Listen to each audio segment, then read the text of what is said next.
Welcome to the instructions video for the Isotope Production Activation Calculator. This powerful tool helps you determine how much radioactive isotope activity is produced when you irradiate a target material with neutrons.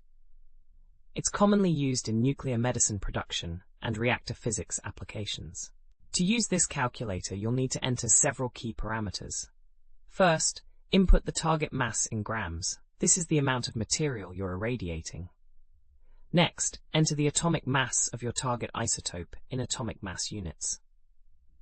Then specify the neutron capture cross-section in barns, which indicates how likely the target nucleus will capture a neutron.